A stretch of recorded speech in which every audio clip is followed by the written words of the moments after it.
the many cities that had been severely damaged. The Allies claimed that Swiss banks held $400 million in German gold. After negotiations in Washington, the US and Britain took $60 million in total, and Switzerland kept the rest. It was a gross underestimate of the amount of wealth that actually flowed into Swiss bank accounts from Nazi Germany. It was a very generous settlement from the Swiss point of view. But it was a settlement that did not include the Swiss bank accounts opened by Jews before the war. And when Holocaust victims and their relatives came to retrieve their families' holdings, some Swiss banks became obstructive. To all appearances, it seemed they didn't want the survivors to have the money that was rightfully theirs. The story of Elisabeth Trilling-Groch was typical. During the war, Elisabeth's mother had hidden her in an attic in the Warsaw Ghetto to avoid her capture. She recalls how her mother tried to buy their way out of the ghetto with money held in a Swiss bank account. Telling the superintendent that she was going to write him a letter withdrawing 3,000 gold marks. Now, I don't know whether he ever did it, but I know that he denounced her and she was sent to Treblinka. Elisabeth was rescued by her non-Jewish nanny and cared for by a Polish family. Having survived the war, she went to Switzerland to claim her parents' savings. The bank demanded impossible conditions. Death certificates, which is sort of so preposterous, and I think so insulting. Surely they knew what was going on. The banks did know what they were doing. They knew Nazi camps did not provide death certificates for those they had murdered. Even when a Holocaust survivor knew the precise number of the pre-war account, the bank still prevaricated. Stephen Foti, a New Yorker and the son of a Holocaust victim, remembered his father's exact words. My father told me, listen, I have the account number.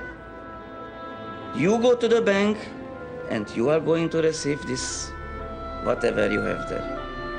Okay? So I was 100% sure that that's how this works. His father had anticipated problems, and so he hid the account number in his driving license. Here are the numbers. Here are 4 numbers. In one account alone, his father had deposited 18,000 Swiss francs. But still, the Swiss bank denied any knowledge of the account.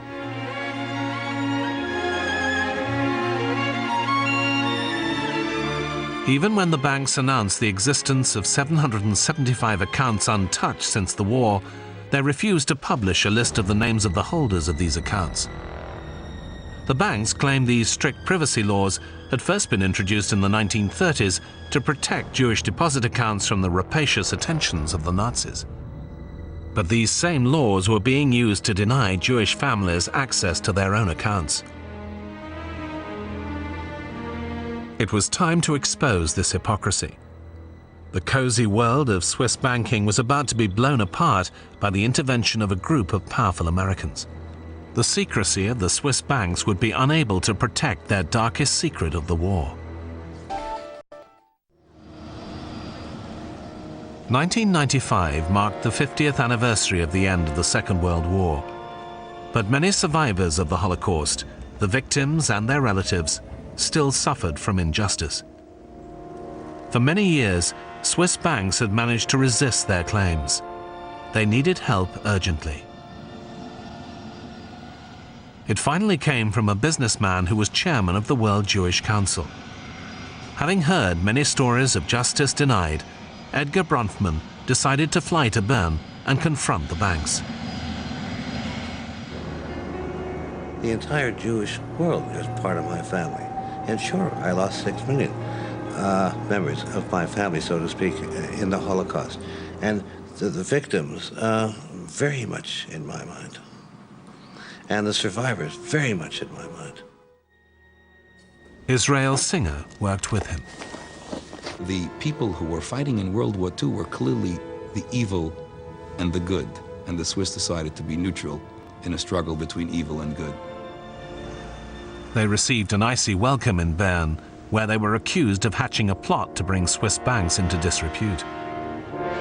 After lengthy negotiations, the bankers announced they had managed to trace some dormant Jewish bank accounts and offered to pay out $32 million, a fraction of the amount deposited in the 1930s. This is supposed to be the final stop, and here's the money, and take it and behave yourself. What I realized was this is going to be a tough, tough battle. The Swiss tried to defuse the growing confrontation by setting up their own investigation. In September 1996, Switzerland's lower house of parliament voted for a sweeping and rigorous survey of its financial dealings with Nazi Germany. In New York, Edgar Bronfman gained access to wartime documents showing that Switzerland had colluded with the Nazis. He was delighted to make these public. He also had another weapon. Senator Alphonse D'Amato was chairman of the Senate Banking Committee. D'Amato had joined the fight to open the bank accounts, and he had the power to shut down branches of the Swiss banks on Wall Street. This put serious pressure on the bankers. At a press conference in January 1997, Senator D'Amato unveiled some of the documents which incriminated the banks. For the first time since our inquiry began last December, we have documents confirming that the Swiss were actively and directly involved in shipping gold for Nazis. These documents show that the Swiss claim of neutrality in World War II was pure nonsense. He cited wartime American intelligence about Swiss support for the carrying of Nazi gold out of Germany. In January 1946, we have a memo directed to William Donovan.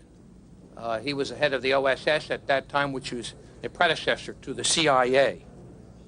The document indicates that high-level Swiss uncovered trails of 280 truckloads of German gold bars sent from the Swiss to Spain and Portugal between May of 1943 and February 1944. 280 truckloads of gold. At the same press conference, Ilan Steinberg of the World Jewish Council made it clear where much of this gold had come from. The gold in those trucks included the gold of wedding rings, the gold from gold watches, and even, as we now know, its most grisly form, the gold teeth literally ripped from the mouths of the death camp victims. President Clinton himself was prepared to reveal secret wartime files. In the face of such embarrassing and damaging revelations, the stone wall of the Swiss bank's resistance began to crumble. It came close to collapse when Christoph Meili, a bank security guard from Zurich, arrived in America carrying pre-war bank records. He had managed to rescue the documents from being destroyed, but as a result, he was in fear of his life. Und es sind zwei, hatten die Blätter aufeinander gelegt und gerollt und hatten die unter meinem Hemd hinein und hatten das einmal in meinen Kasten, in meinen Umkleidekasten gebracht. Dann bin ich zurück und habe noch das Buch von 1920. Some families of Holocaust survivors engaged lawyers and vowed to sue the Swiss banks for $20 billion. In an interim agreement, the Swiss agreed to pay out $10 million to elderly Jews still living in Eastern Europe. They reasoned that those people had suffered under both the Nazis and the communists. The payment was welcomed, but it was still not enough to quell international pressure. Switzerland's foreign minister, Flavio Cotti, began to feel that pressure. It's also our task in Switzerland to discuss this period of the Second World War, which was a very, very difficult period for our country, and where we certainly also made mistakes. In December 1997, representatives from 41 nations met in London for the first international conference devoted to finding the Nazis' gold.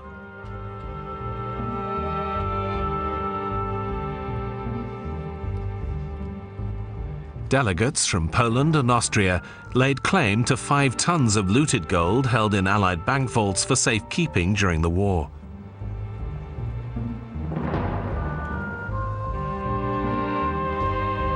They declared they would hand over any reclaimed money to a fund for Holocaust survivors.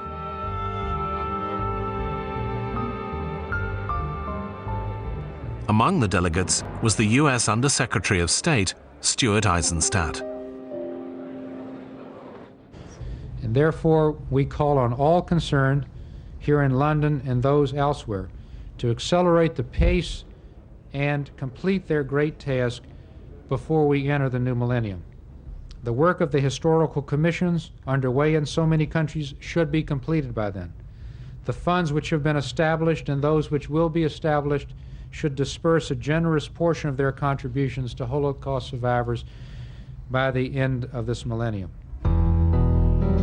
But one of the blackest revelations came when Swiss gold coins were tested for their chemical content. They were found to have a very high level of mercury, 10 times the normal content, which indicated the presence of gold used to fill teeth. A forensic dentist, David Whittaker, thinks the gold has come from fillings taken from the mouths of Jews.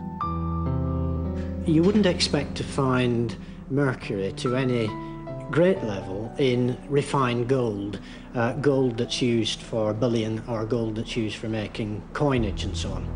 So if you're finding, or if someone is finding, fairly high levels of mercury, then there is a possible route, theoretically speaking, in which it could have got there. And one could set the scenario, for example, of gold fillings in a person's mouth, and also some silver amalgam in the same mouth, or indeed in other mouths close by. There is a possibility, I think, of some of that mercury amalgamating, chemically fusing, as it were, to the gold, and therefore becoming part of the bullion.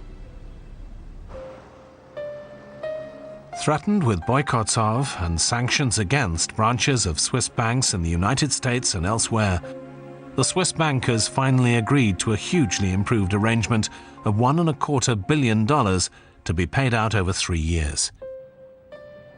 On the 18th of August 1998, the news was announced by Senator D'Amato. I think it brings closure to this matter, and it will bring a measure of justice and help to people who need it, and I'm tremendously pleased. In the same year, Nazi gold hunter Ian Sayer, with his co-author Douglas Botting, published a new edition of his book. They claim there was a cover-up over American and German theft of Nazi gold in 1945.